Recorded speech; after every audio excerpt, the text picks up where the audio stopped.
ఓ hi guys, ఎలా ఉన్నారు మీరంతా? ఐ హోప్ మీ అందరూ బాగానే ఉంటారు, బాగానే ఉండాలని కోరుకున్నాను అండి. సో గైస్, గల్ఫ్ దేశాల్లో ఉన్న వాళ్ళకి ఒక చిన్న అప్డేట్ అండి మన ఛానల్ తరఫు నుంచి. ఎందుకంటే నాకు ప్రతిరోజు different kind of people contact అవుతుంటారు. రకరకాల సమస్యల ద్వారా పెన్షన్ పాలసీ కావాలనో, స్టాక్ మార్కెట్లో ఎలా ఇన్వెస్ట్ చేయాలనో చాలా చాలా కారణాల చేత నన్ను కాంటాక్ట్ అవుతుంటారు. అయితే వీళ్ళందరూ కాంటాక్ట్ అయిన వాళ్ళకి అనాలిసిస్ ఇస్తే చాలామందికి కొన్ని విషయాలు తెలుసో తెలీదో మరి నాకు తెలియదు, కానీ వాళ్ళు ఇటువంటి చిన్న చిన్న జాగ్రత్తలు కూడా తీసుకోవాలి, చిన్న చిన్న జాగ్రత్తలు. సో ఇప్పుడు నేను చెప్పాను అనుకోండి, చదువుకున్న వాళ్ళకి ఎలా ఉంటుందంటే, ఎలా నువ్వు మాకు చెప్పడం ఏంటి, మాకు తెలియదా అంటారు. కానీ ఇది కూడా జాగ్రత్తలు తీసుకునే వాళ్ళు కూడా ఉన్నారు అలాంటి వాళ్ళు 3 మంది ఉన్నారు. అయితే నేను చెప్తాను, జాగ్రత్తగా వినండి. చాలామంది గల్ఫ్ దేశం వెళ్ళడానికి పాస్పోర్ట్లో వయసు ఎక్కువ వేయించుకొని గల్ఫ్ వెళ్ళిపోయారు. బాగానే ఉంది, సంపాదించుకోవడం బాగానే ఉంది. కానీ ఇప్పుడు వాళ్ళకి తెలియకుండానే వాళ్ళ వయసు పాస్పోర్ట్లో పెరిగిపోయింది.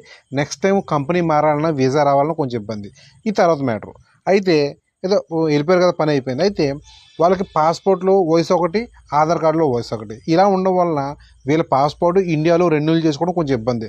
గల్ఫ్లో రెన్యూల్ చేసుకుంటే ప్రాబ్లం లేదు, త్వరగా అయిపోద్ది. కానీ ఇండియాలో మాత్రం Aadhaar card proof, passport proof చూసి కరెక్ట్గా మ్యాచ్ అయితేనే, స్పెల్లింగ్లు, హౌస్ నెంబర్ కరెక్ట్గా మ్యాచ్ అయితేనే సో ఫర్దర్ స్టెప్ ముందుకు వెళ్తారు. లేదంటే బయటకు వెళ్తారు. బయటకు వెళ్ళి పాస్పోర్ట్ చేంజ్ చేసుకుని రమ్మంటారు. ఇది ఇండియాలో జరిగే సిచ్యువేషన్. ఎందుకంటే నేను భీమవరం పాస్పోర్ట్ ఆఫీస్ చాలాసార్లు వెళ్ళాను.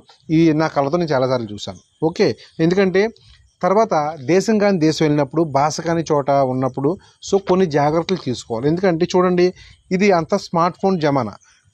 అందరి చేతిలో స్మార్ట్ ఫోన్ ఉంటుంది. సో చిన్న చిన్న ఉద్యోగాలు చేసుకునే వాళ్ళు కానీ, పెద్ద పెద్ద హై లెవెల్గా అందరి చేతిలో స్మార్ట్ ఫోన్లు ఉంటాయి. అయితే ఇలాంటి ఫోన్లు ఉండి కూడా టిక్టాక్లు చూస్తారు, యూట్యూబ్లు చూస్తారు, కానీ చిన్న చిన్న జాగ్రత్తలు తీసుకోరు. అదేంటంటే సో మీరు నమ్మరు, కానీ ఇలాంటివి కూడా ఉన్నాయి. వాళ్ళ ఫోన్లో వాళ్ళ యొక్క పాస్పోర్ట్ ఫోటోలు, ఫ్రంట్ బ్యాక్ ఫోటోలు కానీ, నెక్స్ట్ ఆధార్ కార్డ్ ఫోటోలు కానీ, పాన్ కార్డ్ ఫోటోలు కానీ, సో ఇది ముఖ్యమైన డాక్యుమెంట్స్, పర్సనల్గా ముఖ్యమైన డాక్యుమెంట్స్ ఉంటాయి. ఇలాంటివి ఏమీ ఉండవండి వాళ్ళ ఫోన్లో. ఫోన్ పెట్టుకుంటారు, కానీ ఏదైనా అవసరం వస్తే ఆ ఫోన్లో ఏమీ ఉండదు. ఏదైనా మీకు ఎమర్జెన్సీ జరుగుతుంది, బయటికి వెళ్తారు, ఏదైనా ఎమర్జెన్సీ జరుగుతుంది, మీ ఒక్క పాస్పోర్ట్ ఉండదు, అక్కమ్మ ఫోటో, అక్కమ్మ మీ దగ్గర లేదు, కనీసం ఫోటో అయినా చూపించవచ్చు కదా, పాస్పోర్ట్ కాపీ అయినా చూపించవచ్చు కదా, వీసా కాపీ ఫోటో అయినా చూపించవచ్చు కదా పోలీసులకి. సో ఎమర్జెన్సీ ఏదైనా జరగవచ్చు, జరుగుతుందని కాదు, జరగవచ్చు. ఎమర్జెన్సీ టైంలో ఏంటి పొజిషను. సో ఇలాంటి చిన్న చిన్న జాగ్రత్తలు కూడా తీసుకోని వాళ్ళు ఉన్నారండి. మీరు చెప్తే నెంబర్ ఉన్నారు అలాంటి వాళ్ళు కూడా. ఎందుకంటే నాకు కాంటాక్ట్ అవుతారు, ప్రత్యేకంగా చెప్తే బాగోదని చెప్పట్లేదు నేను. నెక్స్ట్ మీ యొక్క పర్సనల్ యొక్క పాస్పోర్ట్ కాపీలు, ఆధార్ కార్డు, అకౌంట్ ఫోటో లాంటివి ఇండియాలో ఉన్న మీ ఇంట్లో వాళ్ళని వాట్సాప్లో ఉండాలి.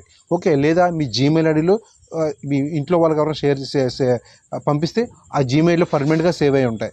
నెక్స్ట్ మీ ఇంట్లో వాళ్ళు, మీరు టెలిగ్రామ్ యూజ్ చేస్తున్నారా, ఇంట్లో వాళ్ళు మీరే ఒక గ్రూప్ క్రియేట్ చేసుకుని అన్ని ఆ గ్రూప్లో వేసుకోండి. జీవితాంతం ఉంటాయి టెలిగ్రామ్ గ్రూప్లో, తెలుసా మీకు? అది మీరు తప్ప ఎవరో చూడలేరు. సో ఒకటి మీ ఇంట్లో వాళ్ళు చూస్తారు, లేదా మీరు చూస్తారు. ఎమర్జెన్సీ మీ ఫోన్ పోయింది, కొత్త ఫోన్ కొనుక్కున్నారు, అదే నెంబర్తో టెలిగ్రామ్ లాగిన్ అవ్వండి, సేమ్ మొత్తం అన్నీ వచ్చేస్తాయి. ప్రతి ఫోటో వచ్చేస్తుంది అందులోని. సో ఇలాంటివి చేసుకోండి. ఇలాంటివి కూడా తెలియని వాళ్ళు ఉన్నారండి బాబు. కొందరు అనుకుంటారు ఇవన్నీ తెలిసిన వాళ్ళైతే నువ్వు నాకు చెప్పేది ఏంటో అనుకుంటారు, కానీ ఇది మాత్రం నిజమే బాబు, ఇది నిజం. తర్వాత ఇంకొక విషయం, ముఖ్యమైన విషయం.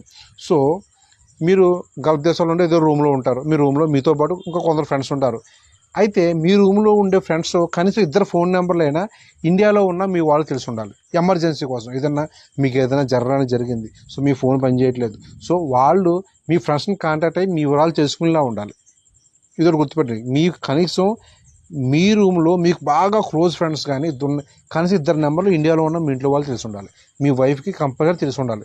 ఇలా మా భర్త యొక్క రూమ్మేట్స్ ఏదైనా ఎమర్జెన్సీ అయింది, వీళ్ళతో కాంటాక్ట్ అవ్వాలి భర్త కోసం. సో ఇది కంపల్సరీ మ్యాండటరీ ఉండాలి. తర్వాత ఫ్రెండ్స్, అన్నిటికన్నా ముఖ్యమైనది గల్ఫ్ దేశాల్లో ఫ్రెండ్సే. ఎందుకంటే నీకు ఒంట్లో బాగోకపోతే నీ పక్కన ఫ్రెండే వస్తాడు, ఇండియా నుంచి ఎవరు రారు. నీకు ఏదైనా ఇబ్బంది జరిగింది అనుకో, ఏదైనా డబ్బులు కావాలంటే మీ ఫ్రెండే ఇస్తాడు. ఇండియా నుంచి ఎవడో ఇస్తారో తెలియదు, కానీ సో అలాంటి మంచి ఫ్రెండ్స్ని మెయింటైన్ చేయాలి. ఫ్రెండ్స్ దగ్గర 5 రూపాయల దగ్గర 10 రూపాయల దగ్గర గొడవ పెట్టుకోకూడదు. తర్వాత మంచి అలవాట్లు, మంచి ఫైనాన్షియల్ నాలెడ్జ్ ఉన్న అలవాట్లు, మంచి ఆరోగ్య అలవాట్లు ఉన్న ఫ్రెండ్స్, మంచి మాటలు చెప్పే ఫ్రెండ్స్తో ఎక్కువగా ఫ్రెండ్షిప్ చేయండి. అంతేగాని తప్పుడు అలవాట్లు ఉన్న వాళ్ళతో కొంచెం దూరం ఉంటే మంచిది.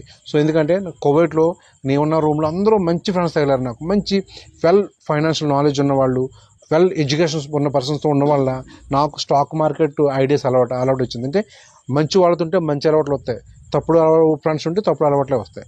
సో నేను సినిమాలు చూసి వెళ్తాను, సిగరెట్ కాల్చి వెళ్తాను, మందు కాల్చి రూమ్లో ఉన్నాను, నాకు ఆటోమేటిక్గా అలవాట్లు అవుతాను. నేను మంచి ఫైనాన్షియల్ నాలెడ్జ్ ఉన్న వాళ్ళ రూమ్లో ఉన్నాను కాబట్టి సో నా స్టాక్ మార్కెట్ కోసం తెలిసింది. స్టాక్ మార్కెట్లో కరోనా టైంలో ఇన్వెస్ట్ చేశాను. సో దెబ్బకి లైఫ్ సెట్, ఇంటికి వచ్చి ఇంట్లో కూర్చున్నాను.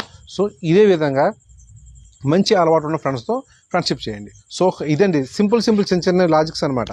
సో ఇవి కూడా తెలియని వాళ్ళు ఉన్నారండి భారతదేశంలో, ఇప్పటికీ ఉన్నారు. సో ఇదండి సంగతి. మనం నెక్స్ట్ వీడియోలో మళ్ళీ కలుద్దాం. అంతవరకు బాయ్.